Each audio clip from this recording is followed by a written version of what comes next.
देखिए, दिल्ली के हिंसा प्रभावित इलाके हैं, तनाव लगातार वहां बना हुआ है। इसी बीच जो दिल्ली मेट्रो है उसके तमाम स्टेशन जो बंद थे वो खोल दिए गए हैं। कई इलाके यहां पर ऐसे हैं जहां पर कर्फ्यू लागू है। और बड़ी खबर इस वक्त की हम आपको बता देते हैं, एनएसए अजीत डोभाल ने नॉर्थ ईस्ट दिल्ली का दौरा भी यहां पर किया। अब तक 17 लोगों की जान चली गई है। देखिए, दिल्ली हिंसा में एनएसए अजीत डोभाल ने नॉर्थ ईस्ट दिल्ली का दौरा यहां पर किया था। जो संख्या थी 13 लोगों की, 17 तक वो जा पहुंची है। इस हिंसा में मरने वाले लोगों की 56 पुलिसकर्मी हैं, 150 लोग हैं जो जख्मी हुए हैं। अब दौरे यहां पर किए जा रहे हैं। गृह मंत्री जो है अमित शाह, उनकी ओर से 3 बैठकें बाकायदा यहां पर बुलाई गई कि आखिर इन हालातों पर काबू पाया जाए तो कैसे, क्योंकि ये उपद्रवी किसी चीज को बख्शते नजर नहीं आ रहे हैं। कल की तस्वीरें याद होंगी आपको, एक पूरा का पूरा टायर बाजार इसे आग के हवाले कर दिया गया। गाड़ियों को नहीं बख्शा जा रहा, न दुकानों को, लोगों को मार दिया जा रहा है। ये हालात कैसे काबू होंगे, इसके लिए लगातार बैठकों का भी दौर जारी है।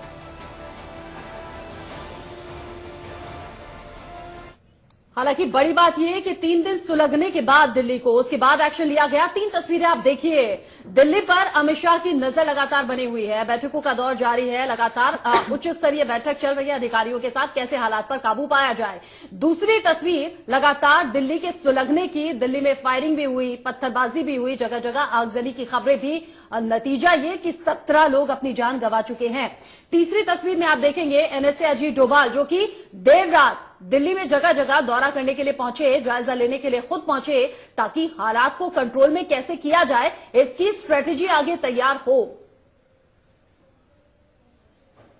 लेकिन भजनपुरा में हालात बेहद तनावपूर्ण दिखे, क्योंकि वहां एक चौक के पास 2 गुटों में फिर पत्थरबाजी और मारपीट हुई। देखिए कैसे बेकाबू लोग आपस में लाठी डंडों से मारपीट करने में जुटे हैं और दूसरे पक्ष के लोगों को अपने इलाके से भगा रहे हैं। इतना ही नहीं, भजनपुरा में लूटपाट की खबरें भी सामने आ रही हैं। हालांकि भजनपुरा की एंट्री पर पुलिस भारी संख्या में तैनात है, बैरिकेडिंग की गई है, लेकिन दंगाई मानने को तैयार नहीं। और भजनपुरा का ये वही पेट्रोल पंप है।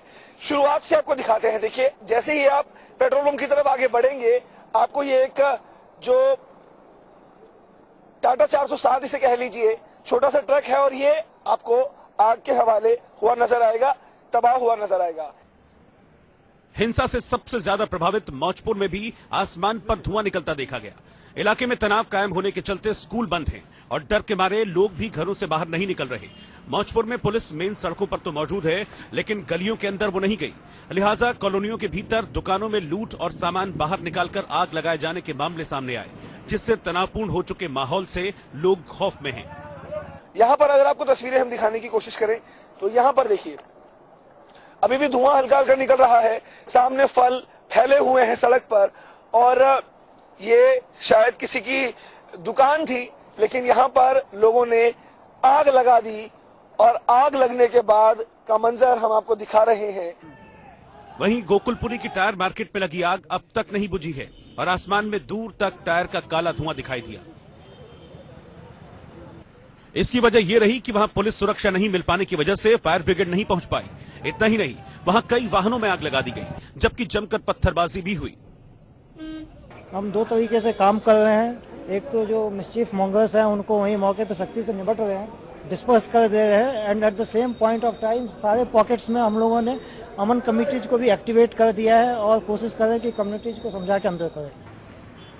उत्तर पूर्वी दिल्ली के ज्यादातर इलाकों में मंजर इतना खौफनाक है कि जो लोग रात को दंगे से बचकर अपने घरों को लौट रहे थे, वही जब सुबह फिर से घटनास्थल पर पहुंचे तो उन्हें बेहद खौफनाक नजारा दिखा, क्योंकि वहां पहुंचे लोगों को टूटी फूटी और जली दुकानें दिखी, जिसे देखकर बुरे हालात का अंदाजा लगाया जा सकता है। दूर दूर तक आपको लोग नजर आएंगे और ये तमाम वो लोग हैं जिनके साथ टकराव हुआ था दूसरे पक्ष का। यानी कि एक पक्ष वो जो सीएए के समर्थन में है, एक पक्ष वो है जो सीएए के खिलाफ है। अब तो कम से कम यही बोलना पड़ेगा, क्योंकि हालात वहीं से खराब होने शुरू हुए थे जब रविवार की रोज जाफराबाद में प्रदर्शन हुआ था और उसके बाद मौजपुर पर एक समर्थन हुआ था जो सीएए के समर्थन में था और इसी बीच पथराव की स्थिति पैदा हुई। हालांकि इसी बीच पुलिसकर्मी और कुछ शांति चाहने वाले लोग दंगाइयों से पीड़ितों को बचाते हुए भी नजर आए। दोनों ही ओर से अमन शांति चाहने वाले लोग दंगाइयों से छूटे पीड़ितों को शरण देते दिखे, लेकिन तब तक दंगाइयों ने उन्हें जमकर पीट दिया था। कुल मिलाकर पुलिस अब तक दंगाइयों की भीड़ से निपटने में नाकाम ही साबित हो रही है। नरेश बिस्वानी की रिपोर्ट देखिए, जिसमें घर, दुकान, मकान, गाड़ी सभी को आग के हवाले कर दिया गया। 17 मौत हो गई है, 150 से ज्यादा जख्मी हैं। और इसी बीच बड़ी खबर, डीसीपी के परिवार से मिलने के लिए अमित शाह पहुंचे हुए हैं। घायल हुए थे डीसीपी इसी हिंसा में, दिल्ली की हिंसा में जख्मी हो गए थे। जब हिंसा पर कंट्रोल पा रहे थे उसी दौरान जख्मी हुए, अस्पताल में भर्ती हैं, इलाज चल रहा है और परिवार से मिलने के लिए अमित शाह पहुंचे। देखिए, पड़पड़गंज के अस्पताल में उनका इलाज यहां पर किया जा रहा है। घायल डीसीपी की हालत पहले से बेहतर बताई जा रही है। गृह मंत्री की ओर से खुद बातचीत यहां पर की गई है। घायल डीसीपी के परिवार से जानने की कोशिश उन्होंने की कि मौजूदा स्थिति कैसी है। और इसी खबर पर आदित्य नायर हमारे साथ जुड़ गए हैं, ताजा अपडेट हम तक पहुंचाएंगे। आदित्य, सबसे पहले ताजा अपडेट और ताजा तस्वीरें पहुंचाइए। फिलहाल कैसी हालत है? जी, अगर मैं यहाँ पे सीरमपुर इलाके में खड़ा हूँ और यहाँ पे पीछे अगर आप देख सकते हैं तो जो यहीं से सीधा सड़क जाती है जाफराबाद मेट्रो स्टेशन के लिए और उसके बाद जाती है मौजपुर मेट्रो स्टेशन के पास। जाफराबाद मेट्रो स्टेशन को कल रात खाली करा दिया गया था और जो मौजपुर मेट्रो जो है उसके नीचे भी जितने भी प्रदर्शनकारी थे जो वहां पे दंगा वगैरह का दंगा फसाद कर रहे थे उनको भी वहां से हटा दिया गया है। आईटीबीपी और आरएएफ की फोर्सेस यहाँ लगा दी गई है। अगर मैं आपको अपने लेफ्ट पे दिखाऊं तो यहाँ पे अभी भी काफी सारी ऐसे पैरामिलिट्री फोर्सेस है जो यहाँ तैनात हो चुकी है। सुबह 4:30 बजे से कहीं न कहीं जितनी भी रिपोर्ट्स है यहाँ पे दंगे फसाद की दिल्ली एनसीआर में वो बंद हो चुकी है। अब दंगे फसाद की और सुबह 4:30 बजे से कोई खबर नहीं आ रही है। तो यही और मेट्रो जितनी भी हैं वो खुल चुकी हैं। तो यही उम्मीद की जा सकती है कि यही शांति और अमन अब बना रहेगा और दिल्ली में और दंगे फसाद देखने को नहीं बिल्कुल उम्मीद तो यही की जा रही है। यहाँ पर देखिए आदित्य, यहाँ पर मीटिंग्स का दौर जारी है, बैठकें हो रही हैं, पल पल की जानकारी जो अपडेट है वो गृह मंत्रालय तक पहुंचाई जा रही है। लेकिन इस पूरी स्थिति पर काबू कैसे हो, इसको लेकर जल्द से जल्द रणनीति बना देना यह सबसे महत्वपूर्ण हो जाता है, ताकि कम से कम आगे इस तरह की स्थिति ना देखने को मिले हमें। जी बिल्कुल, कहीं ना कहीं ये एक बहुत बड़ा सिचुएशन जरूर बन जाता है कि ऐसे माहौल को दिल्ली पुलिस ने कैसे हैंडल किया है। और इसी बात को लेकर कहीं ना कहीं अमित शाह के साथ मीटिंग भी हुई है और एनएसए अजीत डोवल ने भी इस बात पे मीटिंग करी है। दिल्ली पुलिस पे बहुत सारे इस बात से इस वजह से सवाल उठ रहे हैं क्योंकि दिल्ली पुलिस ने जो है एक बहुत बड़ा इस सिचुएशन को सुलझाने की जगह इस सिचुएशन को कंटेन करने की कोशिश करी है कि वो पूरे जितना भी दंगा फसाद हो रहा था उसको सुलझाया नहीं, उन्होंने सिर्फ उसको एक जगह पे सीमित करने की कोशिश करी और जहां पे सीमित करने की कोशिश करी वहां पे लोगों की जाने गई। तो अब ये वो सवाल उठ रहा है कि उन्होंने उसको सुलझाने की कोशिश क्यों नहीं करी और जैसे कल रात को शूट एट साइट के ऑर्डर निकाले थे वो पहले क्यों नहीं आए। तो इस दिल्ली के लोगों के साथ ही साथ आदित्य, तमाम पार्टियां भी ये पूछ रही हैं, देश भी ये सवाल पूछ रहा है कि 3 दिन बाद जो एक्शन लिया गया वो आखिर पहले ले लिया जाता तो 17 लोगों की जान जाती नहीं। नजर आप आदित्य बना के रखिएगा, दिल्ली की हिंसा पर 17 मौतों के बाद भी सियासत थमने का नाम नहीं ले रही। लगातार एक के बाद एक रिएक्शंस भी सामने आ रहे हैं। किसने क्या कुछ कहा है इस सिलसिले में सुनवा देते हैं आपको। तो दिल्ली के लोगों के साथ ही साथ आदित्य, तमाम पार्टियां भी ये पूछ रही हैं, देश भी ये सवाल पूछ रहा है कि 3 दिन बाद जो एक्शन लिया गया वो आखिर पहले ले लिया जाता तो 17 लोगों की जान जाती नहीं।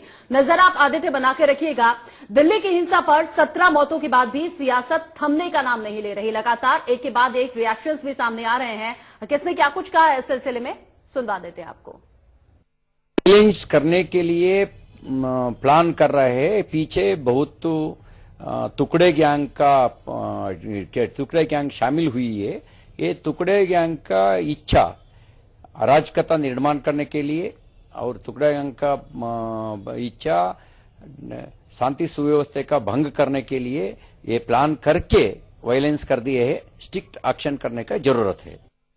सभी पॉलिटिकल पार्टीज इस बात पे राजी हैं और वो कह रही हैं अपने अपने लोकल लीडर्स को कि कोई भी किसी को भड़काए ना, उत्तेजक बयान ना दे।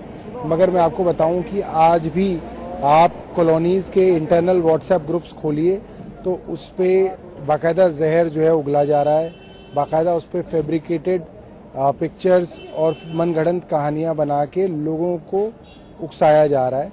मुझे लगता है कि ये जो मैसेज है नीचे तक जो है लेवल तक जाना चाहिए। और कपिल मिश्रा जिनके बारे में गौतम गंभीर जी ने कहा है, ये भी एक स्वागत योग्य बात है कि उन्होंने कम से कम ये बात कही। और हालांकि मुझे उम्मीद कम है कि उनके ऊपर कार्रवाई होगी। मतलब स्थिति चाहे जो भी हो, इस स्थिति को नियंत्रण में करना प्राथमिकता नहीं नजर आती है यहाँ पर राजनेताओं की, बस अपनी सियासी रोटियां